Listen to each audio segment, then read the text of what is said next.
Oke, selamat malam teman-teman semuanya. Terima kasih bagi yang sudah bergabung secara live.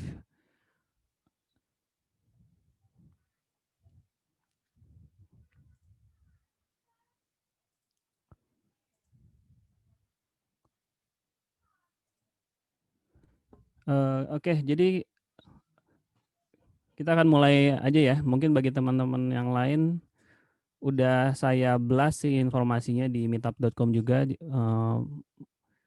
Mungkin nanti sambil jalan ada yang bergabung lagi gitu yang lain ya. Oke. Jadi hari ini melanjutkan dari sesi yang sebelumnya dari tim prosa.ai.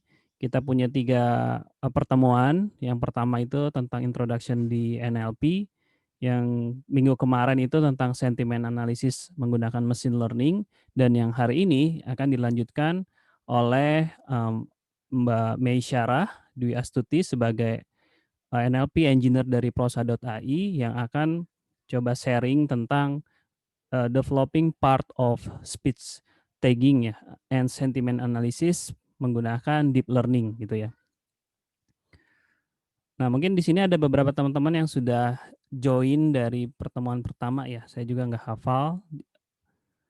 Eh, Semoga bisa semakin menarik ya, bisa mendapatkan informasi yang lebih lengkap gitu tentang natural language processing dari pertemuan berseri kita ini ya. Oke, tanpa menunggu lebih lama waktu lagi, saya persilakan untuk Mbak Mei Syarah untuk memulai sharingnya. Silakan Mbak Mei Syarah.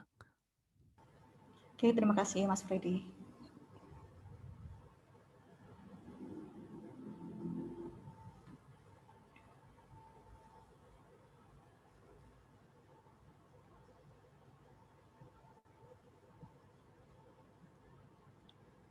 Oke. Ya, udah bisa kelihatan ya slide-nya. Ya, sudah kelihatan, Mbak. Oke. Baik. Oke. Selamat malam semuanya. Assalamualaikum warahmatullahi wabarakatuh. Waalaikumsalam. Ya, saya Mesyara Dwi Astuti, saya NLP Engineer di prosa.ai. Hari ini saya akan menyampaikan sedikit tentang deep learning untuk NLP.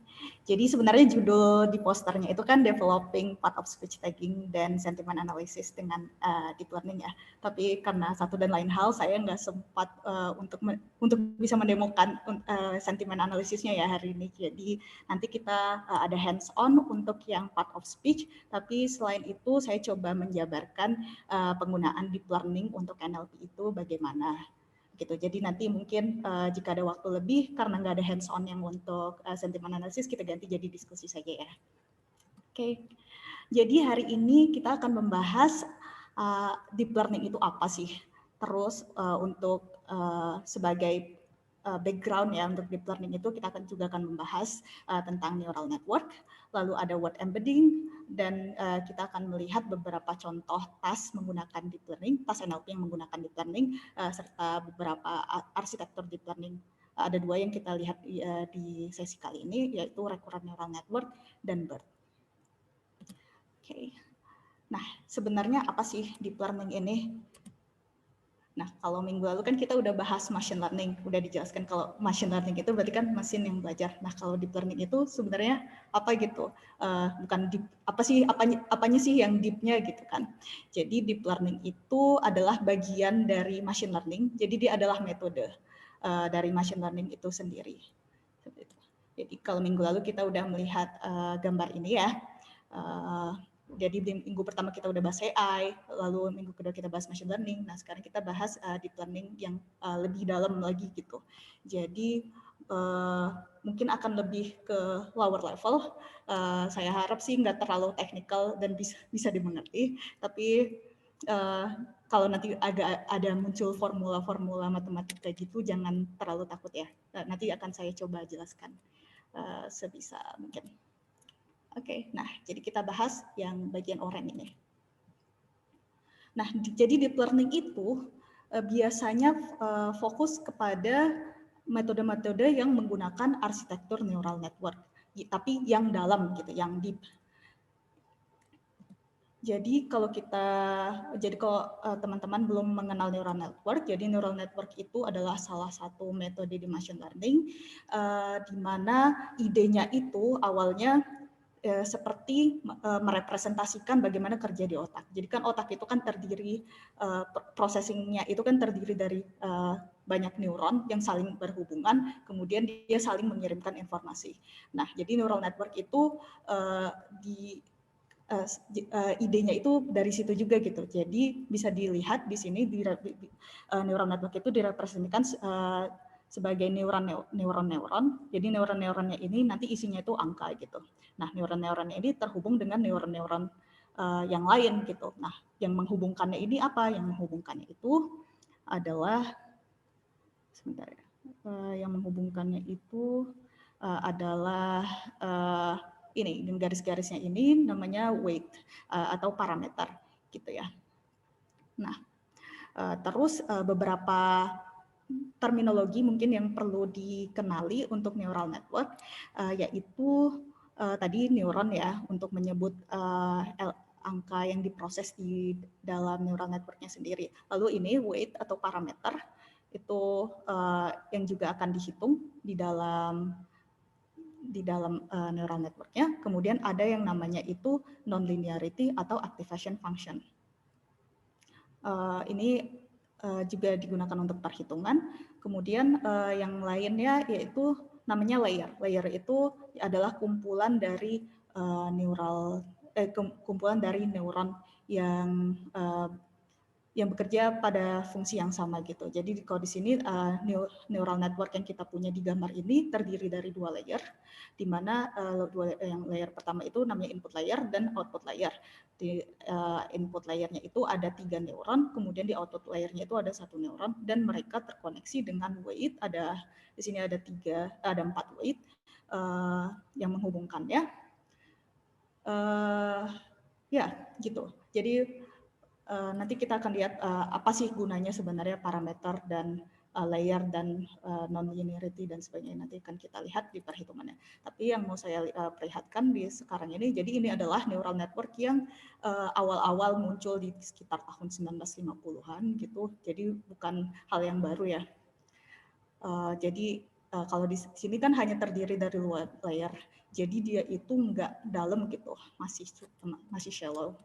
Nah, ternyata neural network-nya itu bisa juga gitu arsitekturnya itu kita modifikasi lagi sehingga dia layernya itu bisa banyak.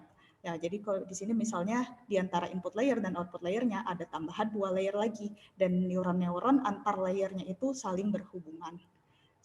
Dihubungkan oleh parameter-parameter itu.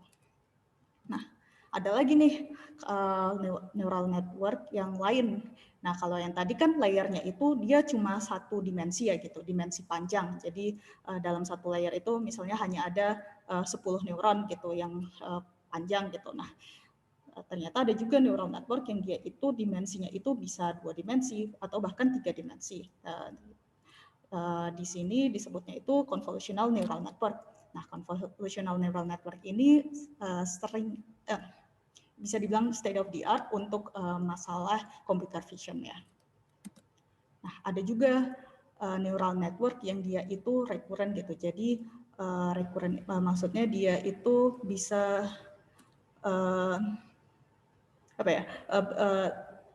berulang gitu. Nah, jadi dengan struktur yang sama tapi digunakan secara berulang kali.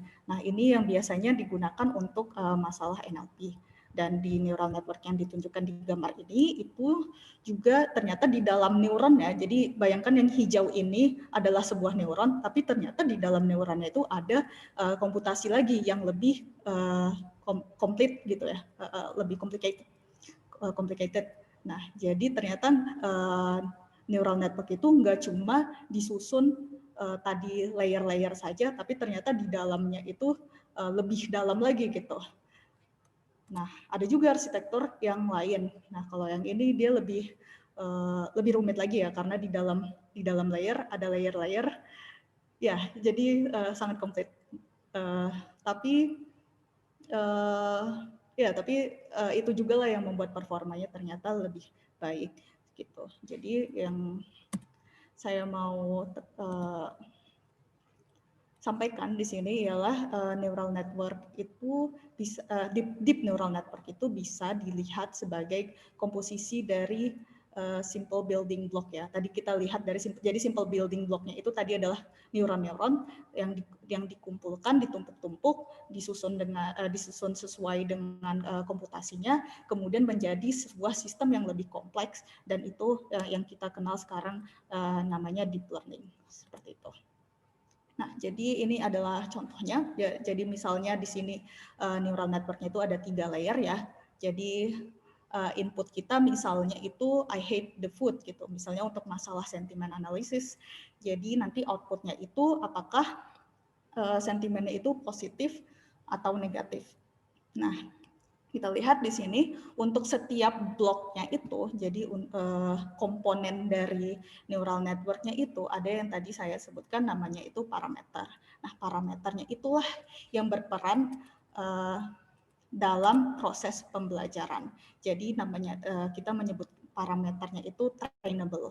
Jadi dilatih gitu. Jadi ketika kita melatih sebuah metode deep learning, atau mungkin minggu lalu juga disampaikan ya machine learning sebenarnya juga begitu. Jadi kita itu sebenarnya berusaha untuk melatih parameternya, kita mencari parameter yang baik sehingga model deep learning kita itu bisa menjalankan task sesuai yang kita harapkan, seperti itu. Jadi yang penting di sini adalah bagaimana adjust parameternya ini ketika dalam proses pembelajaran. Nah, satu hal lagi yang penting di deep learning ini ada istilah yang namanya itu representation learning. Jadi kalau di metode machine learning biasa kita mengenal feature engineering ya. Jadi sebelum kita melatih model machine learning kita itu kita harus menyiapkan fitur-fitur apa saja yang bisa sesuai dengan model kita itu. Nah, kalau di deep learning itu jadi orang-orang itu berusaha supaya meminimalisir penggunaan fitur engineering-nya itu, karena fitur engineering itu memang sangat penting, tapi juga banyak makan waktu gitu. Nah, gimana sih caranya supaya kita cuman langsung punya input itu, terus kita bisa langsung dapat outputnya tanpa kita harus mencari-cari fitur apa nih yang bagus untuk model kita. Nah, itu banyak banyak juga riset terkait itu menggunakan deep learning gitu. Jadi menuju end-to-end system gitu. Nah, tadi udah kita lihat deep learning itu apa. Nah, karena bagaimanapun kita harus memahami ya bagaimana cara kerjanya. Nah, jadi kita lihat neural network itu sebenarnya seperti apa. Nah, jadi ini ada gambar simple neural network ya. Jadi ada 3 layer aja dengan satu hidden layer. Nah, jadi sebenarnya secara komputasi kita bisa membayangkan neural network ini kita bisa representasikan sebagai vektor dan matriks gitu. Jadi bayangkan input layer ini adalah kita bisa representasikan sebagai vektor, dan nanti weight-nya itu parameter yang banyak ini kita representasikan sebagai matriks. Nah, coba saya lihat. Oh ya, jadi di gambar ini ini direpresentasikannya seperti ini. Itu maksudnya kalau kita mau menghitung nilai vektor untuk di hidden layer, jadi kita itu sebenarnya komputasinya itu ya hanya perkalian matriks antara si vektor di input layer dengan matriks di ini yang menghubungkan, jadi matriks parameter yang menghubungkan input layer dan hidden layer. Jadi komputasinya itu sebenarnya seperti itu. Jadi kenapa saya menekankan ini adalah perkalian vektor dan matriks, karena pada praktiknya saya sebagai engineer kan kita menggunakan framework untuk deep learning itu. Nah, ketika kita mendesain model deep learning, kita tuh beneran harus paham gitu bagaimana bentuk matriks ataupun vektor dari komponen-komponen neural network yang kita bangun. Jadi memahami kalau ternyata komputasinya itu terdiri dari matriks dan vektor itu cukup penting untuk deep learning. Seperti itu. Nah, ya. Jadi ini ya kalau tadi representasinya, jadi kalau misalnya rumusnya seperti ini sebenarnya matriksnya jadi gini. Tapi kalau males lihat matriksnya, ya udah kita lanjut aja. Ya tadi, ya ini kan di sini ada yang namanya F. Nah, F-nya ini kita sebut sebagai activation function. Jadi ternyata dia nggak cuma sekedar perkalian matriks saja. Jadi setelah dikalikan, dia itu kita aplikasikan lagi namanya activation function. Activation function ini gunanya untuk apa sih?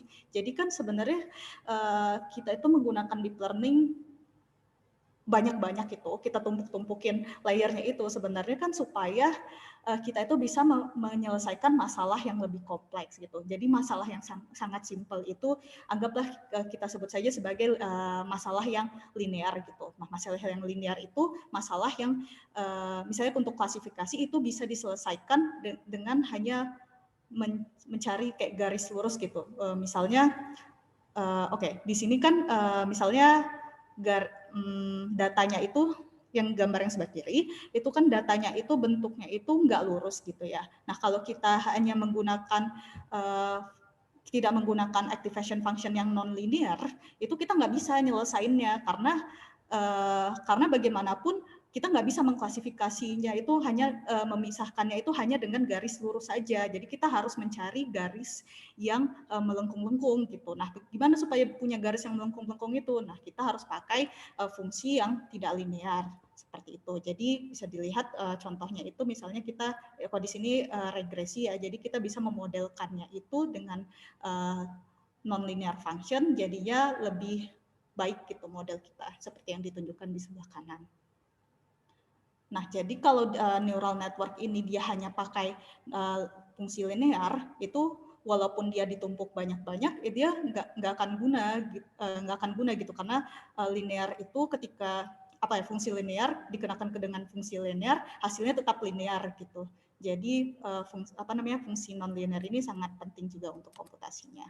Nah, ada beberapa contoh fungsi non linear. Di sini ada sigmoid. Tanha, terus ada Relu, terus ada yang paling bawah ini softmax. Nah ini banyak, ini semuanya bisa ditemukan di berbagai macam arsitektur deep learning ya, tergantung bagaimana hasil yang kita mau gitu. Jadi kalau misalnya sigmoid itu berarti kita berharap hasilnya itu nanti ada di rentang 0 sampai 1 seperti itu. Kalau misalnya kita mau pakai Relu, berarti kita berharap dia itu agak linear, tapi kita nggak mau nilai yang negatif. Nah, misalnya seperti itu. Nah, yang penting ini juga nih, yang softmax ini. Jadi softmax ini banyak dipakai untuk klasifikasi karena dia menghasilkan probabilitas. Jadi dia itu seperti menormalisasi nilai yang kita berikan gitu. Jadi misalnya di sini kan 0,8, 1,2, 3,1. Nah, kalau dikenakan softmax, dia itu jadi sebuah normalisasi di mana jika dijumlahkan, ini hasilnya akan 1 gitu. Jadi dia seperti probabilitas gitu. Jadi nanti kalau misalnya kita ini ditaruh di output layer untuk permasalahan klasifikasi, kita lihat aja tinggal probabilitas yang paling tinggi yang mana. Misalnya yang ini yang nomor 3, berarti nanti kelas yang probabilitas yang paling tinggi inilah yang menjadi output kita seperti itu. Jadi softmax ini sangat dipakai ya untuk klasifikasi.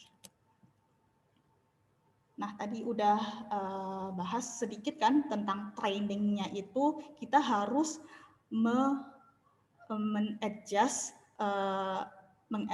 parameter gitu.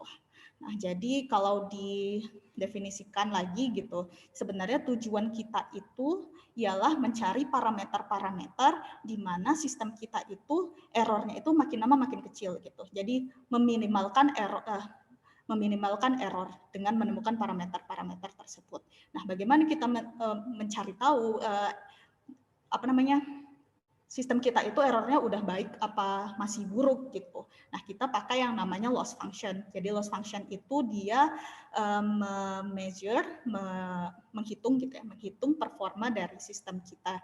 Jadi misalnya output sistem kita itu misalnya 0,5 gitu.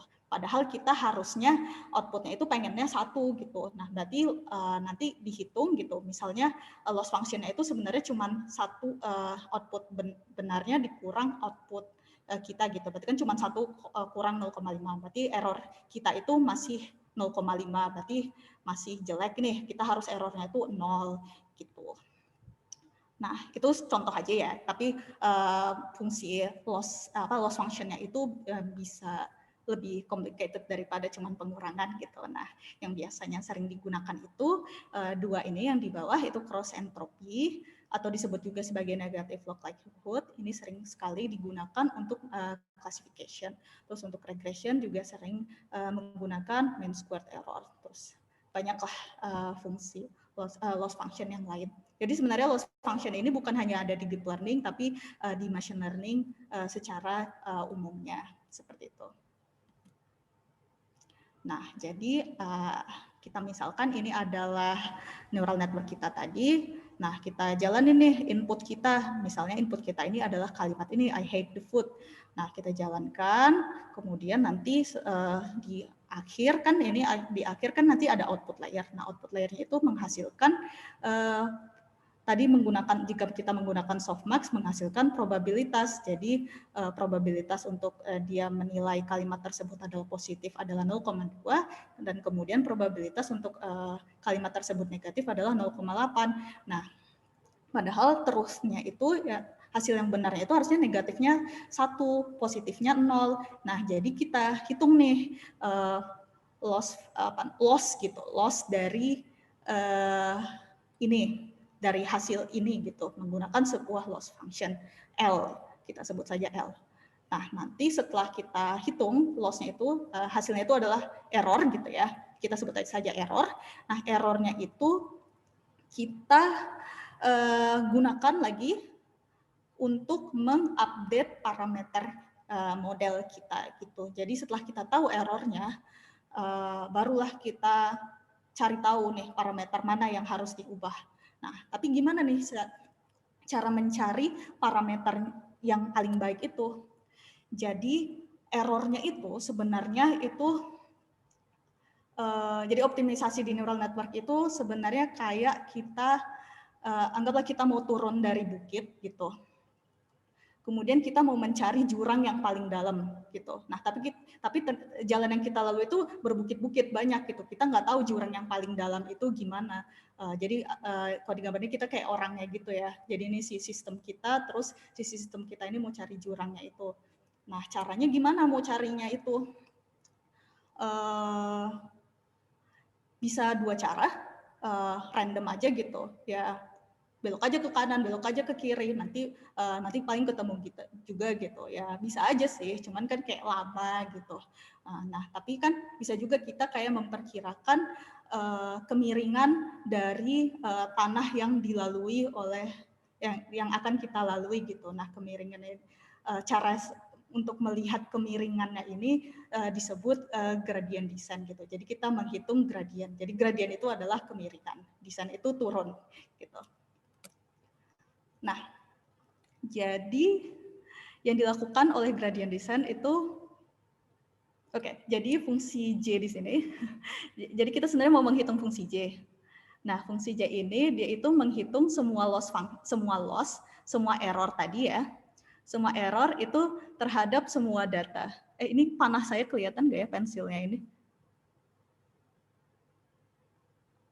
Oke, bisa oke.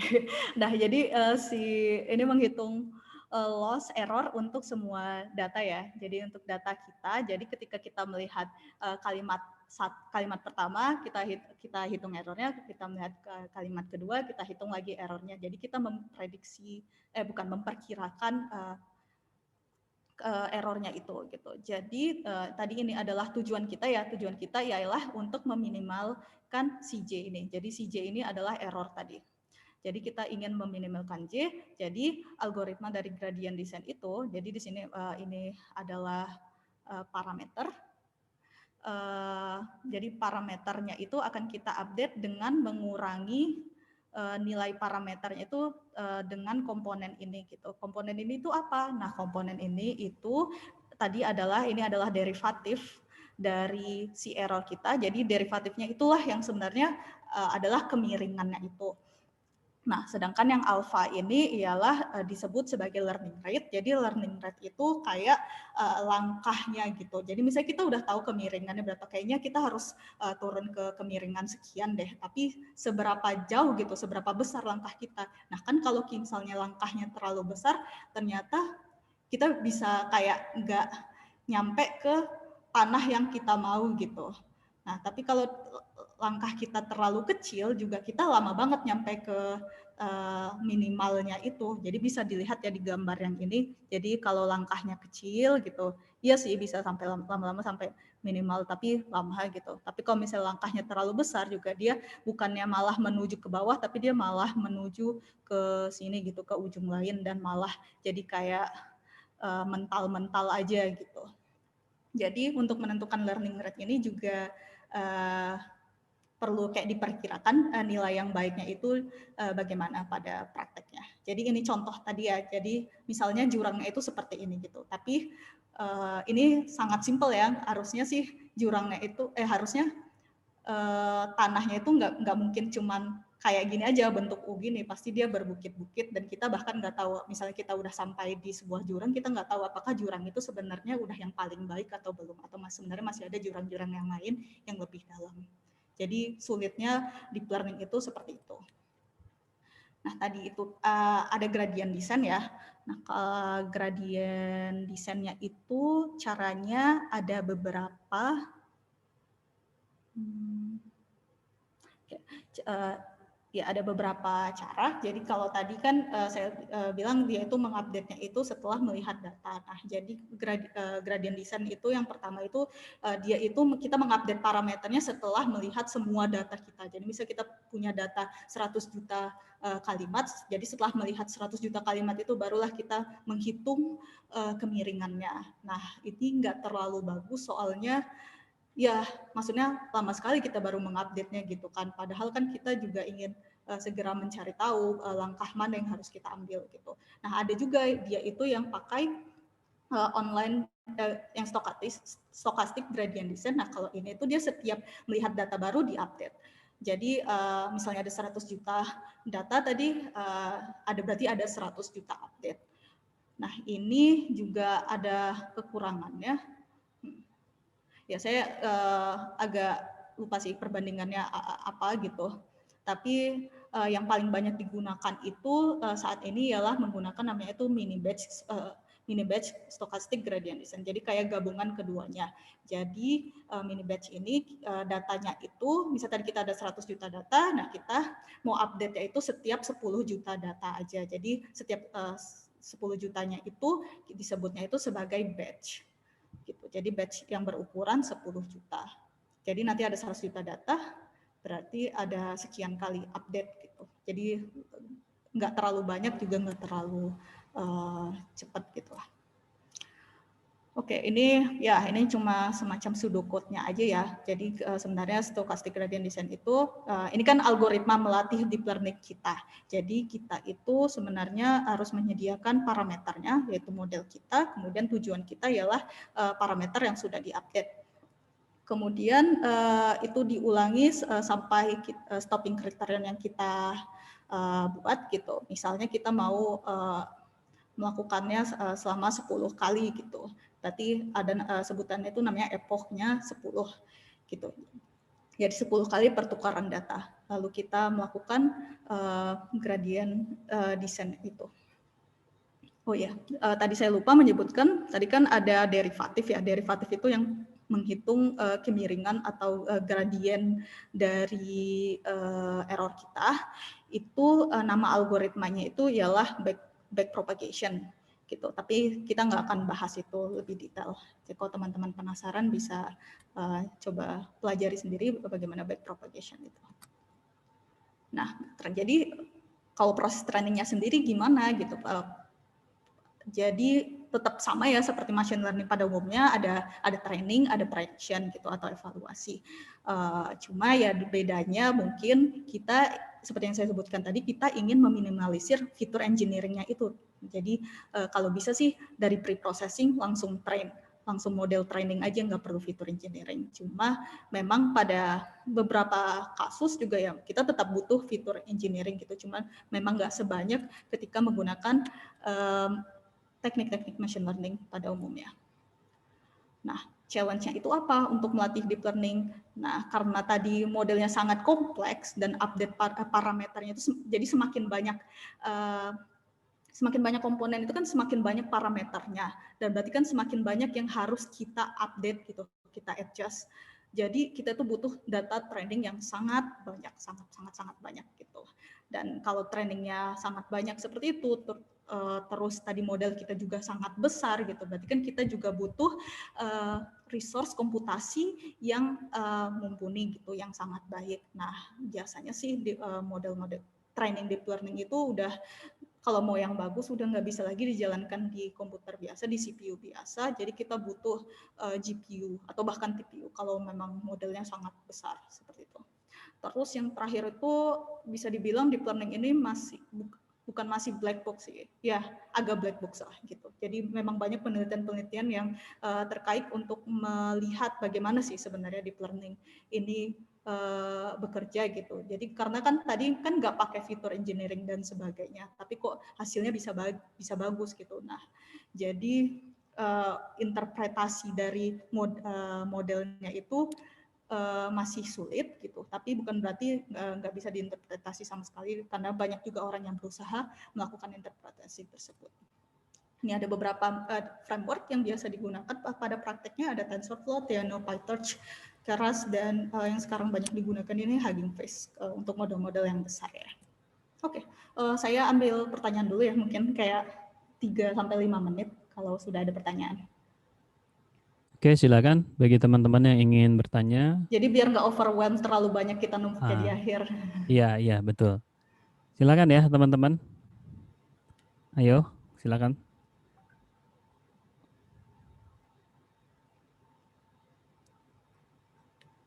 Oh, masih pada ini katanya mencoba memahami dulu nih, Mbak. Oke, ya nggak masalah sih. Oke, kalau belum ada, berarti nanti kita lanjutkan. Iya. Kita taruh di akhir aja. Oke. Masuk ke deep learning, penggunaan deep learning untuk natural language processing. Oh maaf, ini tadi karena saya coret-coret jadi agak jelek ya, tapi mudah-mudahan nggak mengganggu. Kita bahas tentang input representation dulu ya. Jadi kan tadi kita itu ingin memproses namanya teks. Teks itu kan terdiri dari apa? Huruf-huruf, kata, kalimat, dan sebagainya kan. Nah, jadi ketika kita ingin memproses bahasa gitu, sebenarnya yang kita ingin proses itu kan sebenarnya jadi kan bahasa itu kan digunakan untuk media komunikasi ya. Berarti kan kayak ada informasi yang ada di dalam bahasa tersebut. Nah, informasinya itu bisa kita sebut sebagai meaning gitu. Meaning atau makna. Dan itulah yang sebenarnya yang ingin kita proses. Nah, tapi bagaimana kita mengajari mesin untuk belajar tentang meaning itu? Nah, kalau kita lihat definisi meaning sendiri itu kan bisa dilihat ini kalau dari kamus Merriam-Webster saya ambil itu suatu hal yang kita niatkan gitu ya, intens kita niatkan untuk sampaikan terutama melalui bahasa gitu. Jadi sesuatu yang dimaksudkan, ditujukan gitu. Nah, bagaimana kita mengajari mesin untuk mengajari mesin tentang meaning ini, berarti kan kita harus merepresentasikannya dengan suatu cara gitu. Nah, sebenarnya untuk merepresentasikannya itu sebenarnya beda ya. Jadi meaning di tingkat word, kata gitu, dengan meaning di tingkat sentence itu sebenarnya kan beda gitu. Tapi yang di sini saya coba tunjukkan ya hanya meaning yang di tingkat word, di tingkat kata gitu. Jadi kalau secara komputasi itu bisa 2 gitu ya, mungkin bisa lebih, tapi yang di sini saya coba lihatkan 2. Jadi bisa dengan thesaurus itu kayak nanti kita lihat jadi kayak hubungan antara kata itu kata A hubungannya itu misalnya dia sinonim dengan B atau dia berlawanan dengan C seperti itu. Lalu yang kedua ada namanya distributional semantik. Nah, kalau word, jadi salah satunya itu bisa menggunakan WordNet. Jadi WordNet ini yang tadi thesaurus tadi. Jadi ini itu seperti pohon ya, pohon yang hubungannya itu ialah sinonim dan hipernim gitu. Jadi kalau hipernim itu maksudnya sesuatu itu bagian dari sesuatu yang lain. Jadi kalau di sini contohnya itu misalnya burung itu bagian dari hewan gitu. Terus kalau dia direpresentasikan di level yang sama, misalnya di sini bird, burung dengan ikan, berarti dia itu kayak harusnya sih mirip gitu, karena dia itu di level yang sama gitu lah. Tapi kan sebenarnya kayak aneh gitu ya. Iya sih, dia sama-sama hewan kalau kita melihat dua konteks itu dari sisi mereka itu hewan gitu. Tapi bagaimana kalau dia itu difungsikan di tempat yang lain? Misalnya kita punya kalimat burung bisa terbang, lalu ada kalimat ikan bisa terbang. Apakah dua hal itu adalah jadi tetap mirip gitu? Jadi salah satu cons menggunakan WordNet-nya ini ialah tingkat similarity-nya itu nggak terlalu akurat gitu, karena dia terlalu terstruktur, jadi dia nggak bisa melihat konteks satu situasi yang lain. Lalu sulitnya lagi karena dia ini sangat terstruktur gitu ya, ini adalah bagian ini adalah sinonim dari itu gitu. Jadi ini tuh butuh terus diupdate gitu. Padahal kan perkembangan bahasa kita itu sangat cepat ya. Bisa aja dalam 1 tahun bisa muncul kata-kata yang baru yang tidak digunakan sebelumnya gitu. Berarti kan kalau kita tetap ingin menggunakan metode ini, berarti kan kita harus terus mengupdate pohon ini gitu. Dan itu butuh bantuan manusia. Jadi masih banyak yang menggunakan WordNet ini dan tetap bermanfaat. Cuma kita pengen cari alternatif yang lain gitu. Nah, ada lagi kita bisa juga merepresentasikan meaning itu dengan vektor gitu. Jadi idenya itu sebenarnya suatu kata itu makna yang disimpan oleh suatu kata itu dipengaruhi oleh kata-kata di sekitarnya gitu. Jadi ketika menggunakan kata-kata yang lain juga, misalnya kita sering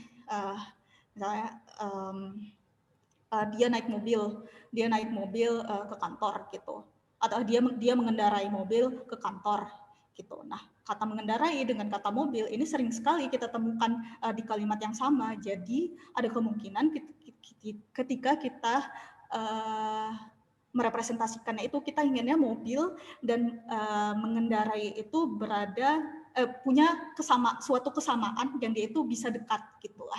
Nah, harapannya sih bisa direpresentasikan dengan vektor ini.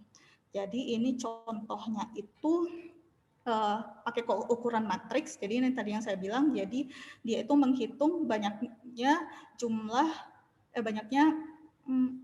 seberapa sering kata yang lain itu ditemukan dengan kata tersebut. Jadi misalnya di sini mobil itu ketemu dengan apel 10 kali, ketemu dengan mengemudi itu 22 kali, ketemu dengan kaki itu 1 kali. Lalu mengemudi itu misalnya ketemu dengan tadi apel cuma 5 kali, tapi dengan makan ternyata sama dengan mobil ketemu makan gitu. Nah, jadi ini angka-angka si mobil ini di baris mobil ini menjadi representasi dari si mobil dalam bentuk vektor. Kemudian yang ini juga representasi dari yang baris kedua itu representasi dari mengemudi. Dan harapannya ketika dihitung similarity-nya dengan menggunakan cosine similarity itu hasilnya dia dekat seperti itu. Nah, kalau dia dekat berarti dia itu mirip gitu. Oh, maksud saya cosine similarity itu jadi ini kan karena ini vektor jadi dia diproyeksikan di ruang vektor gitu. Ruang vektor itu seperti apa? Nah, seperti ini gitu ya. Jadi kayak titik-titik gitulah. Jadi dia kan dimensinya sangat besar, jadi nggak bisa sangat akurat gitu merepresentasikannya. Cuma ini contohnya aja ya. Jadi harapannya itu misalnya kata expect ini direpresentasikan dengan angka-angka yang merupakan vektor. Kemudian ini ya expect di sini kata expect ini dia dekat dengan kata think, kata see, think, say, see, meet, dan sebagainya gitu. Atau ini misalnya kayak are, is, were, was, itu kan sama-sama to be gitu. Jadi mereka berada di ruang, ketika di ruang vektor mereka berada dekat gitu. Nah, jadi representasi vektor seperti ini itu yang disebut sebagai word embedding. Jadi ketika sebuah kata direpresentasikan sebagai vektor, nah vektornya ini bisa disebut sebagai word embedding. Jadi word embedding itu adalah vektor dengan panjang yang fix yang untuk merepresentasikan meaning dari si kata tersebut. Nah, harapannya kita bisa menggunakan deep learning untuk melatih word embedding ini. Nah, ini contoh mengevaluasi apakah word embedding kita itu sudah baik atau belum. Misalnya untuk permasalahan analogi. Jadi kita punya vektor man sama woman, lalu kita punya vektor king gitu. Nah, jadi kayak kita tes di tes TPA gitu ya, kan sering tuh misalnya ada kata man, woman, king, nah pasangannya apa gitu. Nah ternyata ketika word embedding ini, word embedding yang dilatih dengan deep learning gitu, digunakan untuk melakukan task ini, ternyata dia bisa menebak nih pasangannya itu adalah queen gitu. Berarti kayak word embedding yang dilatih dengan deep learning ini lumayan oke nih, dia mencari meaning dari kata-kata gitu, mencari hubungan antara kata-kata gitu. Jadi ini lagi contoh yang lain yang sebelah kanan di tabel. Misalnya ada kita mengetahui sebuah relationship gitu, France itu Paris gitu. Nah, terus ternyata ada relationship lain yang ditemukan yang serupa. Jadi ternyata si model word embedding-nya itu bisa menemukan kalau ketika kita mengetahui Itali gitu, jawabannya itu Roma gitu. Berarti kan kayak ada hubungan capital antara kata-kata tersebut gitu. Tanpa kita menggunakan WordNet tadi ya. Ini hanya berdasarkan vektor. Nah, word embedding ini sangat digunakan di deep learning untuk NLP. Jadi ada dua cara ya menggunakan word embedding di deep learning. Itu yang pertama kita melatih word embedding-nya saja. Jadi kita melatihnya dulu dengan suatu metode deep learning, kemudian nanti kita simpan tuh modelnya itu jadi semacam kamus gitu. Jadi kamus tapi kita kasih kata keluarnya vektor gitu. Nah, itu disebutnya pre-train word embedding. Nah, ada beberapa metode pre-train yang lumayan terkenal gitu, ada word2vec, GloVe, sama FastText gitu. Tapi yang kedua itu kita juga bisa melatih embedding-nya itu di dalam neural network, deep neural network yang kita latih gitu. Jadi kita nggak perlu melatihnya terpisah, bisa juga kita latih dan merupakan bagian dari model kita itu sendiri. Nah, nanti itu ada nama bagiannya itu disebut sebagai embedding layer. Tadi di model kita itu kan terdiri dari layer-layer. Nah, kita kasih satu layer di awal di mana dia itu fungsinya hanya untuk melatih embedding seperti itu. Nah, ini contohnya ya cara memproses embedding di dalam model neural network. Jadi misalnya kita punya kalimat saya makan nasi goreng. Nah, nanti pertama itu kita representasikan dulu nih sebagai vektor namanya one hot encoding. Jadi one hot encoding itu dia itu vektor sepanjang vocabulary. Jadi sepanjang jumlah kata kita ketahui, misalnya kita tahunya ada 10.000 kata gitu. Jadi panjang vektornya itu ada 10.000. Nah, nanti nilainya itu semuanya 0 kecuali satu posisi, di mana posisi itu dia mewakili dari kata tersebut. Jadi kalau di sini misalnya si saya ini diwakili oleh posisi kedua gitu. Jadi posisi yang lain itu nilainya 0. Kalau misalnya makan itu dia misalnya di posisi pertama nih 1. Nah yang lainnya itu 0 seperti itu. Jadi dia vektor ukurannya itu 1 kali ukuran vocabulary. Kemudian nanti kita punya embedding. Ya, embedding matrix. Jadi inilah yang model yang kita latih tadi itu pakai pre-train atau kita taruh sebagai layer tadi. Jadi dia itu sebenarnya matrix ya. Jadi tadi saya bilang kayak kayak kamus, tapi sebenarnya dia itu matriks. Jadi matriksnya itu ukurannya itu seukuran sebanyak vocabulary dikali ukuran vektor yang kita mau. Anggap saja E ini misalnya 100, berarti nanti keluaran kita word embedding yang angka-angka gitu, vektor yang lebih berbagai macam, nggak cuma 1, 0, yang ukurannya itu 1 dikali ukuran embedding yang kita mau. Jadi tadi misalnya E-nya 100, berarti ukurannya itu nanti 100 gitu, panjang vektornya. Jadi makanya tadi saya taruh di awal kalau neural network itu adalah representasi vektor dan matriks. Nah, jadi ini kita kembali ketemukan vektor dan matriks. Jadi ya untuk memahami itu lumayan penting gitu ya. Nah, jadi yang kita latih itu yang model di tengah ini ya, embedding matrix ini. Bisa dilatih dengan pre-train embedding atau ini dilatih sebagai embedding layer. Begitu.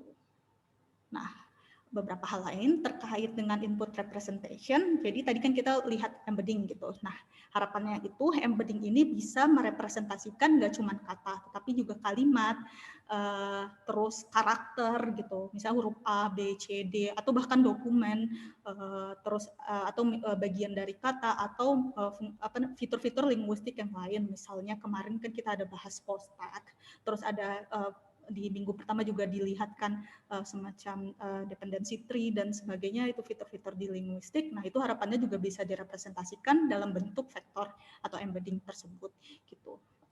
Terus tadi kan saya sebutkan beberapa model pre-train embedding gitu ya, yang word to fact, GloVe atau FastText tadi. Tapi sebenarnya model deep learning apapun gitu, karena dia output dan inputnya itu, pemrosesannya itu selalu dalam bentuk vektor gitu. Jadi output dari sebuah deep learning model itu juga bisa digunakan sebagai embedding gitu. Misalnya kita melatih model X punya output berupa embedding. Nah, model embedding ini kita gunakan untuk melatih model ya, misalnya seperti itu. Lalu, ini jadi kan saya mencontohkannya itu representasi input kita itu dalam level kata gitu ya. Tapi sebenarnya bisa juga dalam sekarang ini yang banyak digunakan itu bukan dalam level kata lagi, tapi subword gitu. Jadi bagian dari kata.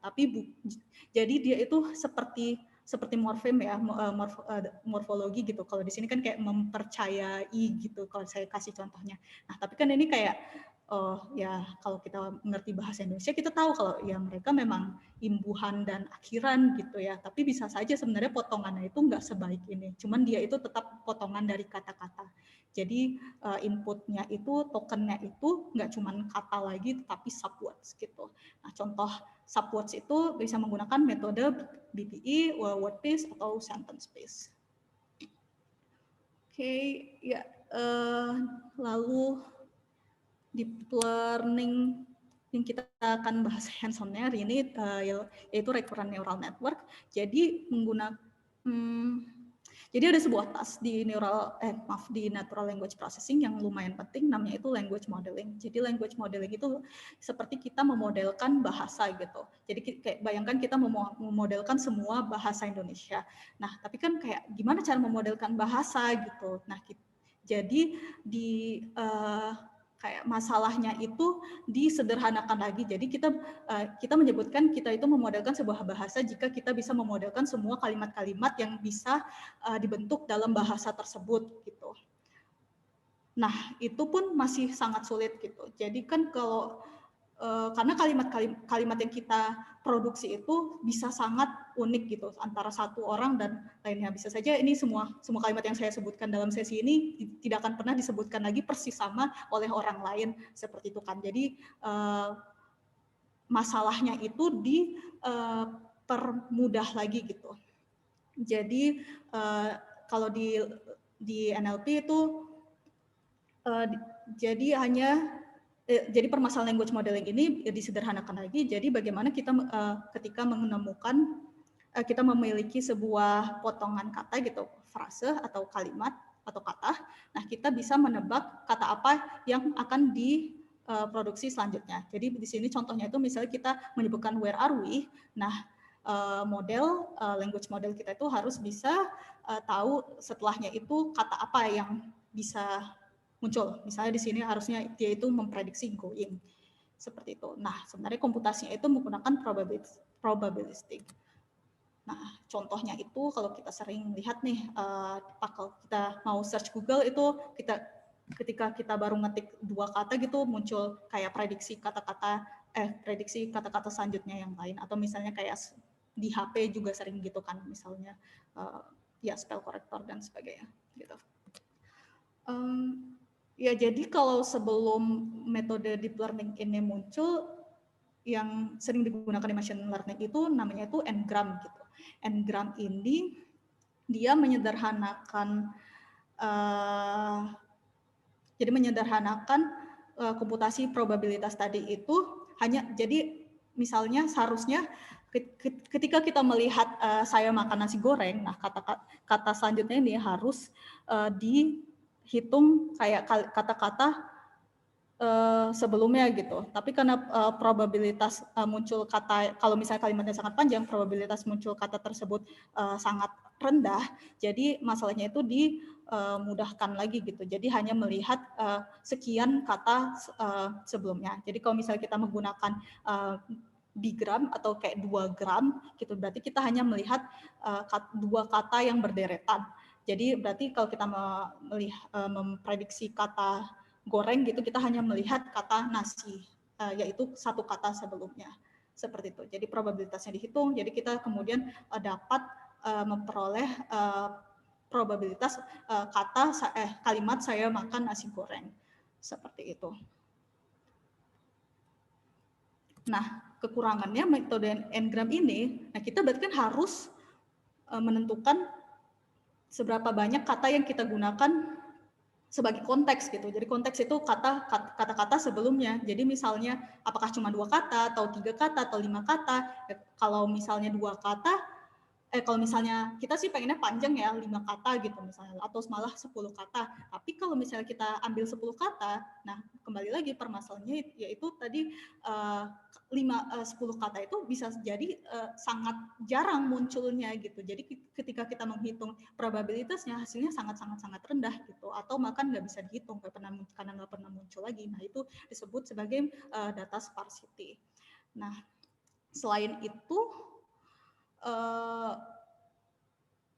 kalau di masalah bahasa, karena dependensi itu bisa sangat panjang gitu ya, tapi ternyata kalau kita pakai n-gram yang besar, kita punya masalah data sparsity gitu. Jadi n-gram ini bukan solusi terbaik yang bisa digunakan, tapi ini masih sangat banyak digunakan ya, dan termasuk metode NLP yang paling baik gitulah, paling lumayan bertahan lama seperti itu.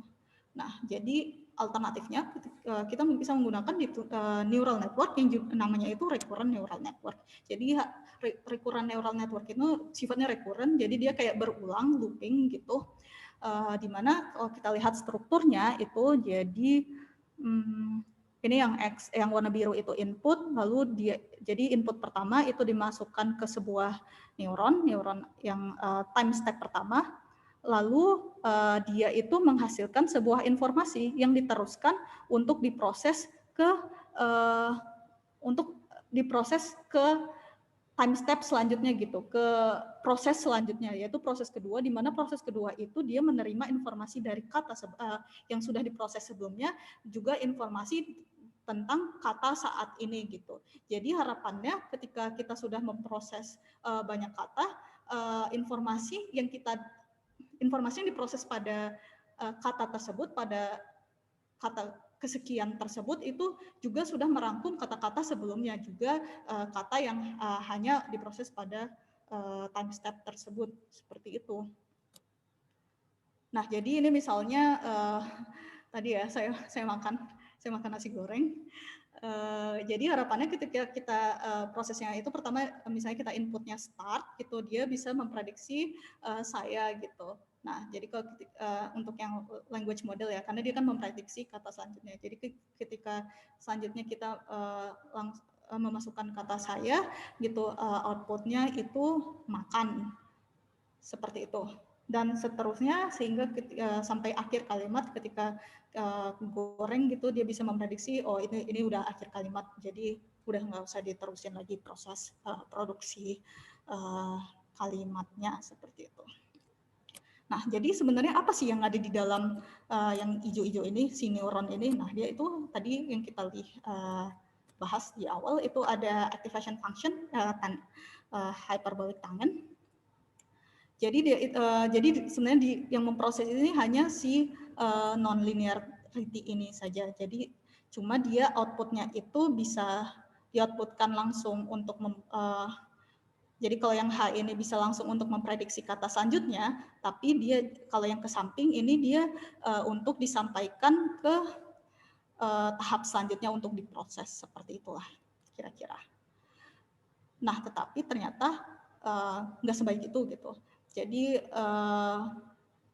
ternyata dia itu belajar, ternyata recurrent neural network itu juga terbatas gitu. Ketika dia sudah kalimatnya sudah sangat panjang, ternyata dia nggak bisa masih mengerti kata-kata yang sudah lama dia lihat. Ternyata dia bisa lupa juga gitu.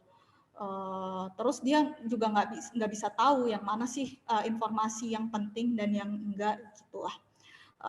Terus ada permasalahan yang secara teknikal yang namanya vanishing gradient atau exploding gradient. Jadi vanishing gradient itu karena tadi kan kita menghitung kemiringan dari errornya. Nah, karena dia itu kalau kalimatnya sudah panjang, dia perhitungannya itu angkanya itu makin lama makin kecil dan sampai vanish gitu, nggak hilang gitu. Jadi informasinya hilang begitu saja. Kalau exploding gradient pada perhitungannya jika angkanya terlalu besar, dia malah jadi explode dan ya jadi nggak normal gitu behaviornya.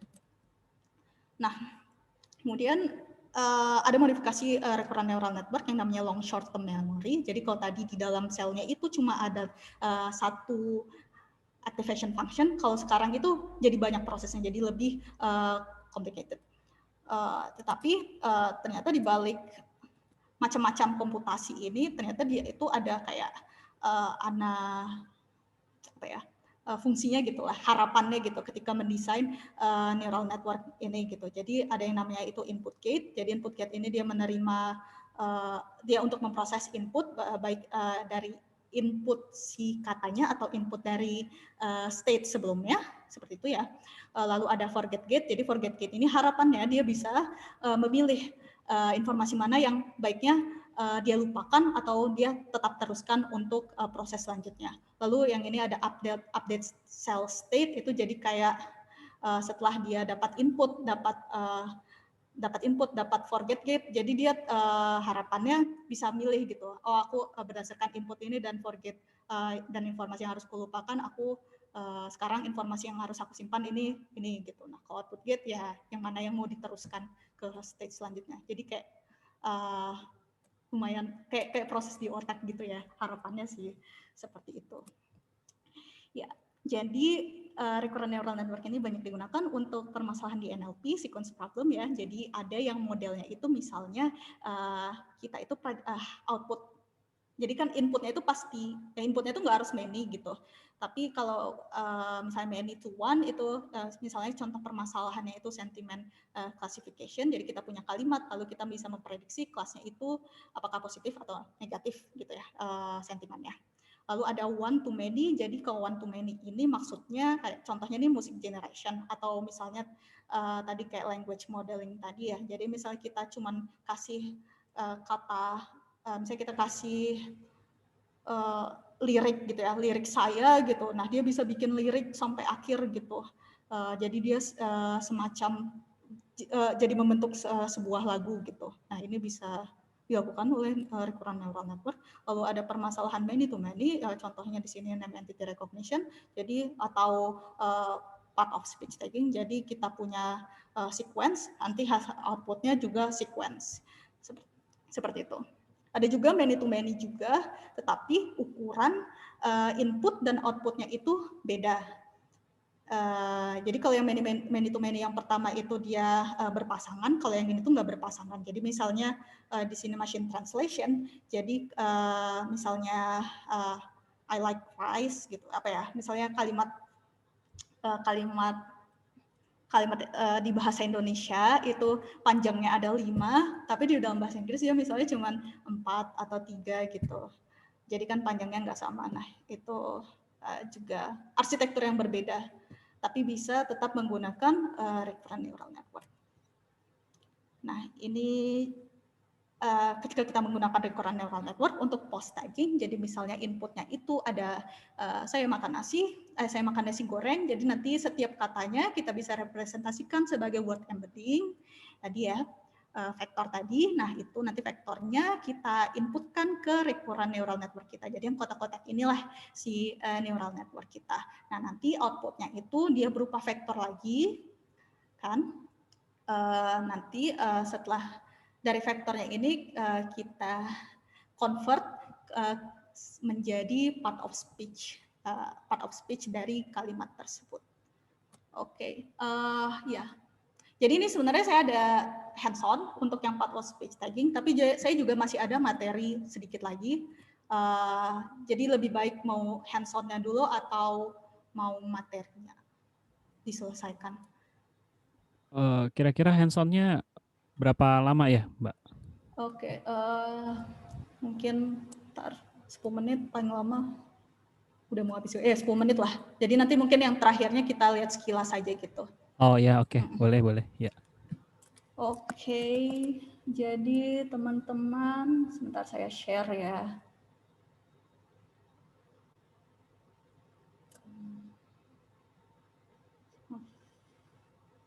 Kalau teman-teman mau nyoba juga bisa.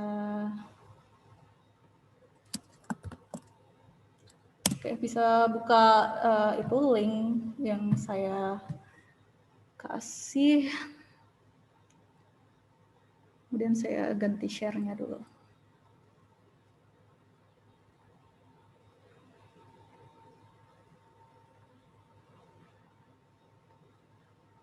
Oke. Kalau teman-teman mau nyoba bisa buka itu, terus nanti ada pilihan copy to drive kalau nggak salah. Jadi bisa kayak teman-teman dapat kopiannya, lalu bisa ikutan nyoba gitu. Jadi di sini ini pakai Google Colab ya. Saya run dulu aja. Ini Google Colab ini biasa digunakan untuk ya. Udah kelihatan kan ya? Ya, udah kelihatan. Oke, ya jadi Google Colab ini biasa digunakan untuk teman-teman melatih atau eksperimen menggunakan deep learning. Jadi di sini ini kan dikasih dikasih kesempatan Google untuk pakai GPU mereka gitu ya. Jadi yang pertama yang diatur itu di runtime-nya ini. Terus kita change runtime type, terus pilih hardware-nya itu GPU gitu, atau TPU, GPU aja, nggak perlu TPU sih yang ini. Karena kalau non gitu berarti dia pakai CPU dan itu kalau misalnya mau memproses data yang sangat besar itu bisa sangat lama, gitu ya. Oke, ya jadi ini sebenarnya tutorial dari PyTorch yang saya sudah ubah sedikit. Jadi oke, jadi di sini yang pertama saya download datanya dulu. Ini udah muncul di sini. Lalu kita lihat datanya itu seperti apa ya kalau part of speech tagging itu. Nah, jadi dia itu seperti ini. Jadi dia ada 2 kolom. Kolom yang pertama itu kata-katanya. Jadi yang ini kata-kata dia udah ditokenisasi lah istilahnya. Jadi ini kata. Lalu di kolom yang kedua itu part of speech-nya. Jadi kalau yang ini kan petik ya, jadi dia itu simbol gitu. Ini yang B di depannya ini bisa diabaikan aja karena nggak terlalu guna di sini. Jadi bisa lihat yang sebelahnya aja. Jadi misalnya ini tadi koma juga simbol, lalu purple ini dia itu noun seperti itu. Menyangkut ini dia verb atau kata kerja. Jadi ada 2 kolom gitu ya. Jadi yang pertama tadi udah download datanya itu ada 2 file, ada data training dan ada data validasi. Jadi kita training neural network-nya pakai data training, nanti kita coba evaluasi model yang sudah kita train di model yang sudah kita train di data validasinya. Oke, jadi ini dia datanya. Jadi contohnya itu tadi ini ya. Jadi contoh kalimatnya misalnya di antara mereka itu mengaku tidak tersinggung dengan ucapan Ahok bla bla bla bla. Oh, titik titik titik gitu. Jadi si terus kalimat post tag-nya itu ini gitu. Jadi nanti input dari neural network kita itu untuk setiap datanya adalah satu kalimat ini gitu. Dan outputnya harapannya adalah sequence dari sequence dari tag-tag ini gitu. Lalu kita lihat datanya training data kita ukurannya 6.720 dan salah ini valid ya. Validation-nya ada 840. Ya, seperti itu. Kemudian yang kita lakukan, kita bikin vocabulary kita gitu. Jadi vocabulary itu kata-kata yang yang model kita itu udah pasti kenal. Nah, gimana caranya kita kumpulkan semua kata yang ada di data training kita gitu. Jadi itu ada di sini vocab words. Lalu kita tambahkan juga simbol untuk simbol untuk dua hal ya. Jadi yang pad ini, jadi kalau misalnya kalimat kita tidak terlalu panjang gitu, padahal kita harus memproses kalimat yang panjang, kita harus padding seperti itu. Tapi di eksperimen ini saya nggak terlalu gunain yang padding, cuman di sini saya taruh aja gitu. Kalau yang unknown ini, jadi ini gunanya ada di vocabulary kita, jadi nanti ketika kita gunakan model kita untuk testing, di data yang belum pernah ditemukan, nah kan ada kemungkinan kalau kalimat tersebut belum pernah dilihat oleh model kita, atau kata tersebut belum pernah dilihat oleh model kita, jadi nggak ada di vocabulary kita. Nah, jadi kalau kita menemukan kasus yang seperti itu, kata-kata tersebut kita ganti jadi unknown ini, jadi simbol unknown ini, karena kita karena kalau nggak kayak gitu, prosesnya nanti akan muncul error seperti itu. Oke, jadi ini kita mapping ini maksudnya kita konversi kata-katanya ini menjadi integer gitu. Jadi urutan katanya itu di dalam vocabulary kita itu ada kata dan ada integer, angka-angka. Karena nanti pada prosesnya si neural network kita itu kan nggak bisa baca teks, tapi dia bisa baca angka-angkanya seperti itu. Nah, inilah model kita. Oh ya, tadi saya lupa bilang, ini saya pakai PyTorch ya. Jadi ini library yang dibutuhkan. Jadi ini torch, ini si PyTorch. Oke. Nah, ini modelnya. Jadi modelnya ini terdiri dari beberapa komponen seperti yang sudah kita lihat tadi sih sebenarnya. Jadi komponennya itu ada si embedding layer nih. Nih, embedding ini si embedding layer. Terus ada si LSTM. Terus yang terakhir ini hidden to tag ini ialah layer linear layer atau fully connected layer, biasa dikenal juga, yang fungsinya itu nanti untuk mengklasifikasi. Jadi setelah kita dapat vektor output dari si LSTM, nah kita prediksi vektornya ini sesuai ke tag yang mana gitu. Makanya namanya hidden to tag. Jadi hiddennya ini dari hidden layer ke tag gitu ya. Nah, terus kita menggunakan softmax. Jadi di sini ini fungsi yang ini untuk build modelnya, yang ini dia semacam untuk menjalankan modelnya gitu. Urutannya. Jadi yang LSTM itu LSTM itu inputnya adalah output dari si word embedding dan seterusnya. Jadi terakhirnya itu ada softmax yang tadi sempat saya singgung juga, yaitu untuk klasifikasi nilai tag-nya gitu ya. Lalu ini untuk training. Jadi pertama kita harus define model kita. Lalu tadi ada loss function yang sempat saya sebutkan. Kemudian ada optimizer-nya. Jadi di sini optimizer-nya pakai stochastic gradient descent ya. seperti yang saya jelaskan tadi. Terus LR ini learning rate-nya, jadi langkahnya seberapa jauh kita berguling mencari jurang tadi ya. Ya, lalu di sini saya training dengan sebanyak 3 epoch gitu. Jadi 3 kali putaran. Oops, ini masih pakai yang lama. Jadi 3. Nah, terus ini trainingnya di sini yang nggak sempat saya sampaikan secara detail, tapi intinya di sini ialah yang ketika dia menghitung gradiennya tadi sih. Jadi ketika dia menghitung gradien dan dia update parameternya. Jadi melakukan update parameter itu di sini. Di loss backward ini dia melakukan, yang ini dan ini. Gitu. Jadi dia melakukan update parameter di langkah ini seperti itu. Jadi ini sesuai dengan yang saya sampaikan tadi di tentang pelatihan neural network. Lalu di sini saya tambahkan kode untuk evaluasi. Jadi setiap akhir epoch, jadi setiap satu iterasi semua data latih, kita evaluasi berapa ya kita evaluasi di data validasi tadi ya, di data validasi. Caranya sama, jadi kita hitung, kita masukkan saja ke modelnya. Ini kita masukkan ke modelnya, kita dapat skor untuk tagging, lalu kita convert, gitu. Kita convert hasilnya ke tag yang pada aslinya gitu. Jadi ini tadi saya udah langsung running ya biar cepet aja, udah selesai. Ini 3 epoch, terus saya print aja loss-nya. Jadi harapannya itu loss-nya semakin lama semakin menurun gitu. Jadi kan pertama loss kita itu 3,27. Jadi loss itu error yang kita ingin banget nilainya tuh 0 gitu.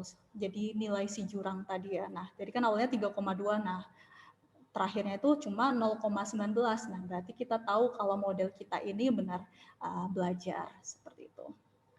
Dan tapi ternyata ketika dievaluasi di data validasi, errornya masih cukup jauh lebih tinggi ya daripada error terakhirnya 3,8.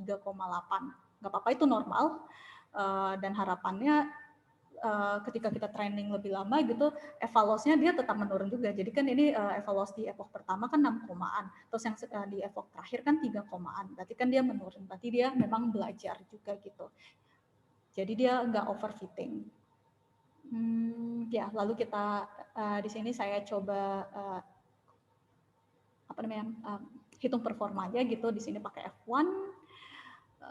F1, jadi hasilnya itu kita bisa lihat sendiri lumayan bagus, nggak sangat bagus tapi lumayan bagus. Jadi F1 skornya itu 0,88. Jadi kalau F1 skor itu yang paling tinggi 1 ya. Jadi rata-rata F1 skornya itu 0,88 ya. Untuk network yang masih bisa dibilang sederhana, ini hasilnya ya lumayan oke lah. Seperti itu. Oke. Ada pertanyaan sampai di sini?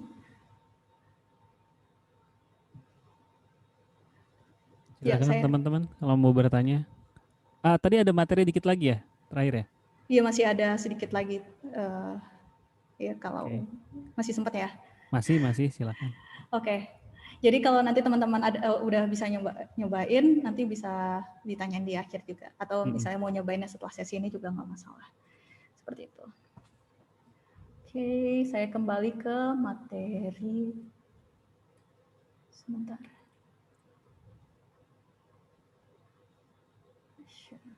Oke. Baik. Nah, selesai tentang recurrent neural network. Kita masuk ke transfer learning.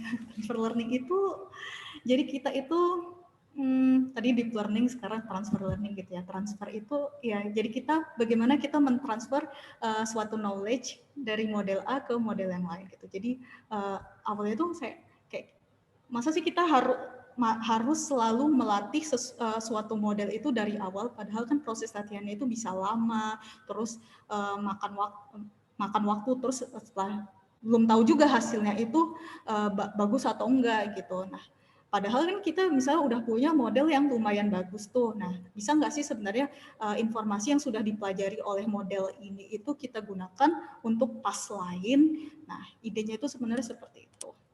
Nah, jadi kalau di neural network itu knowledge yang mau ditransfer itu adalah si parameternya, parameter yang sudah dilatih tadi. Jadi task untuk transfer learning itu biasanya kita punya sebuah model. Modelnya ini kita latih dengan data yang sangat banyak. Dan jadi dia bisa melakukan sebuah task gitu. Anggaplah task A.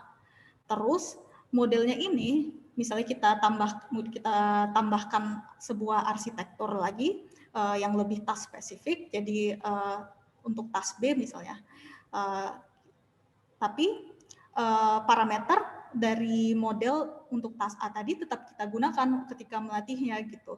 Jadi harapannya sih ada informasi dari model sebelumnya yang bisa digunakan untuk melatih task yang kedua ini. Nah, proses pelatihan seperti ini namanya fine tuning gitu. Jadi kayak kita fine tune ke task yang baru.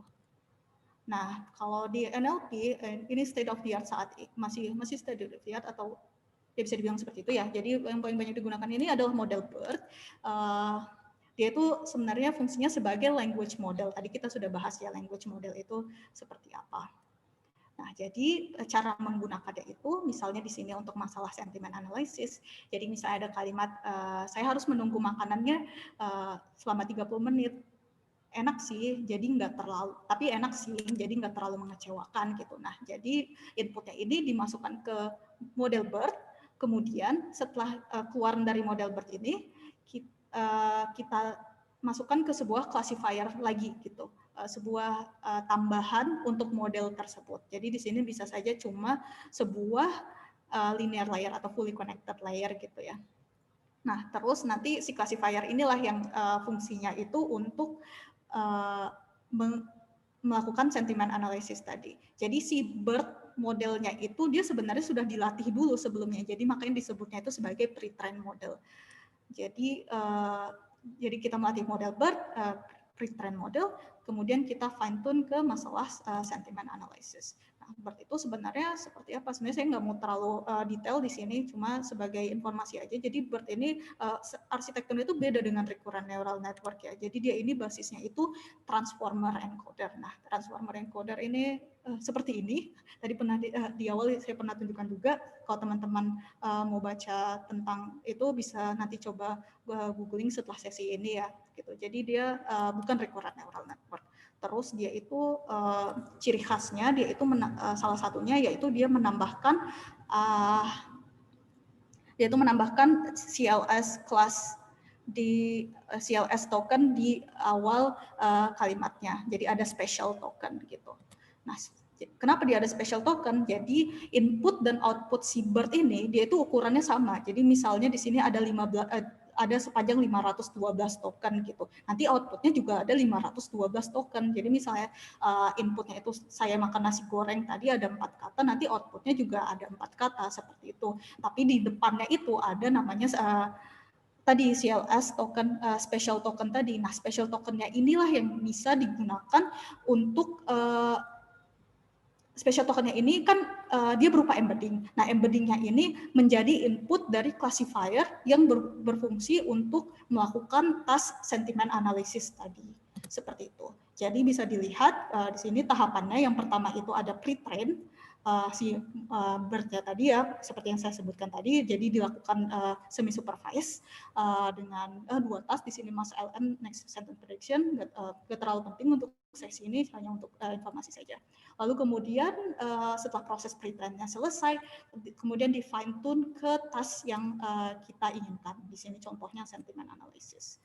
Jadi ini contoh fine tune. Cara BERT ini di fine tune ke berbagai macam task. Jadi nggak cuma ke sentiment analysis, tapi juga ada untuk sentence pair classification atau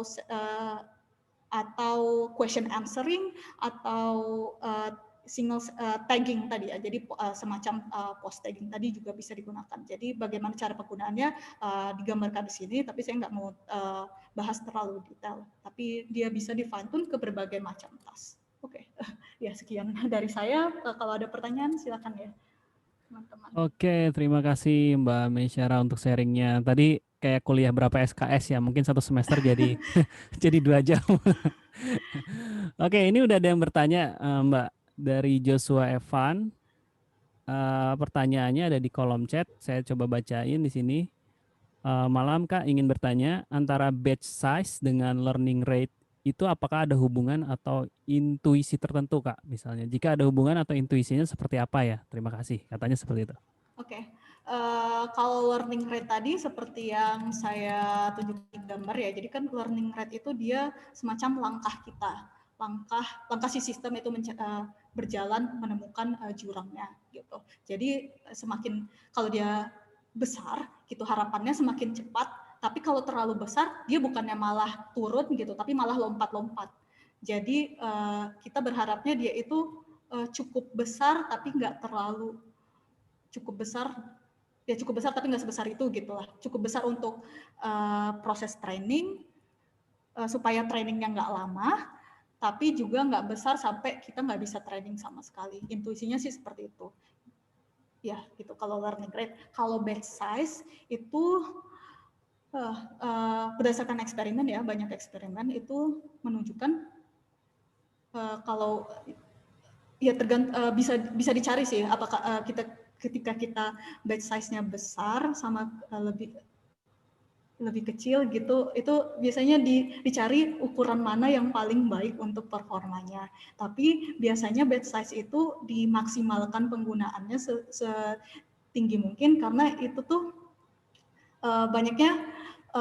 banyaknya data yang diproses di mesin kita pada satu waktu gitu. Jadi kalau kita batch size-nya nggak terlalu besar, justru kita kayak rugi di memori GPU kita gitu.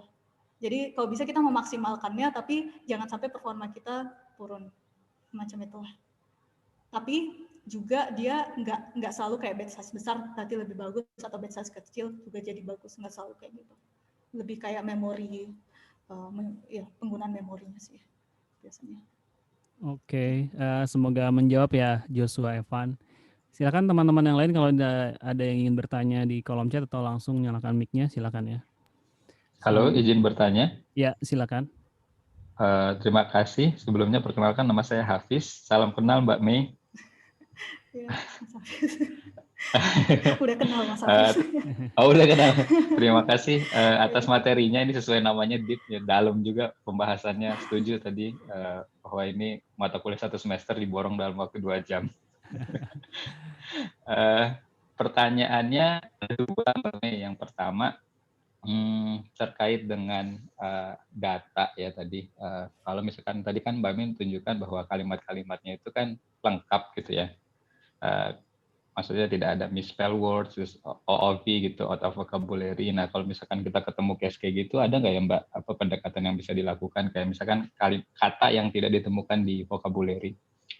Itu terus sama terkait dengan emoticon juga. Nah misalkan kita main dengan data sosial media kan banyak emoticon tuh, seringnya kan diabaikan. Nah ada nggak pendekatan tertentu yang bisa kita lakukan untuk menghandle itu? Itu pertanyaan yang spesifik kali ya satu. Nah pertanyaan yang kedua ini umum sih Mbak, terkait dengan penggunaan machine learning dan deep learning. Tadi kan kalau deep learning itu kan we need huge amount of data, U-nya sampai panjang gitu ya. Nah itu menurut pengalaman Mbak Mei sama ada referensi nggak sih kapan kita harus menggunakan deep learning, kapan menggunakan machine learning? Maksudnya ada angka khusus nggak menurut pengalaman mungkin praktikal atau referensi ilmiah gitu? Mungkin misalkan berapa juta data baru cocok gitu. Terima kasih Mbak Mei. Oke, ya terima kasih Mas Hafiz. Ya jadi Mas Hafiz ini sebenarnya senior saya. Ya jadi yang pertama tadi OOV ya. OOV itu memang OOV itu maksudnya out of vocabulary tadi ya. Out of vocabulary itu memang masalah di NLP. Ya jadi memang kalau antisipasinya biasanya memang dia diabaikan gitu ya. Kayak tadi seperti yang saya lakukan di hands on itu ketika model kita nggak tahu katanya itu, dia akan otomatis diganti jadi kayak unknown gitu. Jadi yang kita prediksi itu unknown. Ya plus minus ya. Jadi kadang dia tetap bisa memprediksi dengan baik, di mana dia itu bisa memprediksinya itu menggunakan informasi-informasi dari kayak kata-kata di sebelahnya juga gitu, atau misalnya tadi label-label di sebelahnya, misalnya dia Misalnya sebelumnya itu dia menemukan noun. Nah, walaupun kita nggak tahu kata ini apa, bisa jadi kata setelah noun ini adalah verb. Nah, itu harapannya seperti itu. Nah, tapi kalau secara praktek, kalau untuk deep learning itu sekarang banyak menggunakan, termasuk ini tadi ya,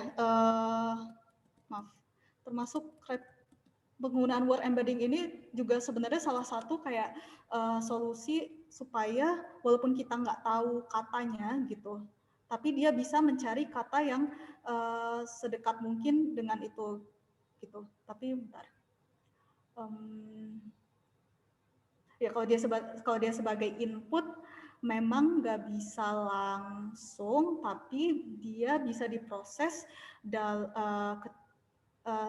jadi katanya itu bisa diproses menjadi kayak subword atau karakter. Jadi banyak juga metode, misalnya kalau kita nggak punya kata saya, kita proses, kita cari nih karakter embedding dari sa, a, y, a gitu. Terus digabung embeddingnya, nah kita representasikan kata embedding yang baru ini sebagai kata saya. Itu contohnya menggunakan karakter embedding, atau juga bisa tadi menggunakan subword units ini tadi. Nah, jadi kalau subword units ini algoritmanya itu dia ketika kita punya data yang banyak, terus kita cari nih subwords apa saja yang bisa dibentuk dari kata tersebut, di mana subwords yang paling kecil itu kan pasti karakter, dan pasti kata itu suatu kata itu bisa dibentuk dari kumpulan karakter gitu kan.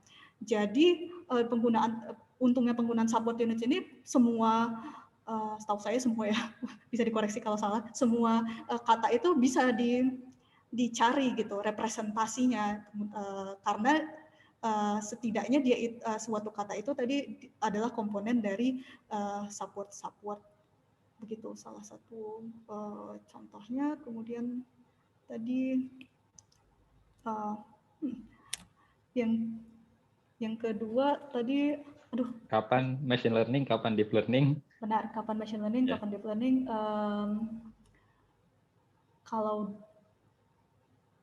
Jadi deep learning itu memang datanya itu harus banyak dan bagus gitu. Jadi kalau datanya nggak terlalu bagus, dia nggak selalu bisa bagus gitu. Terus kapan ya? Nggak ada kayak spesifiknya gitu sih. Jadi kita biasanya mencobanya itu ya kita coba aja berbagai macam cara gitu. Ya memang nggak semua juga sih deep learning itu selalu bagus. Misalnya kayak kalau nggak salah name entity recognition itu, jadi kita mencari name entity dari sebuah kalimat itu masih ada metode yang non deep learning yang dia itu performanya tetap lebih baik, jadi yang statistikal gitu tetap lebih baik daripada deep learning.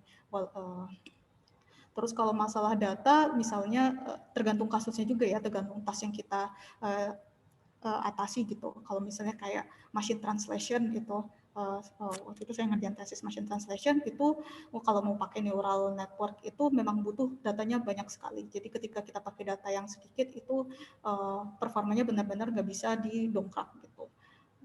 Nah mungkin pada saat seperti itu kita tetap mencoba mencari alternatif ya, daripada kita nggak bisa menyelesaikan masalahnya, lebih baik kan kita pakai metode yang lama aja. Terus kalau yang tadi emoticon ya, saya nggak pernah ngerjain emoticon sih, tapi mungkin teman-teman dari perusahaan lain bisa menambahkan.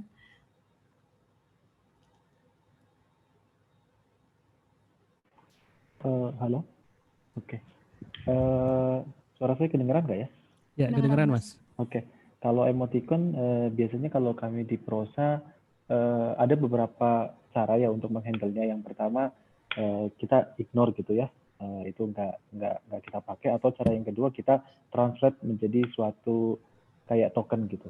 Jadi misalnya dari emoticonnya nanti ditranslate apakah ini dia senyum atau enggak, kayak gitu juga bisa kayak gitu sih mungkin begitu.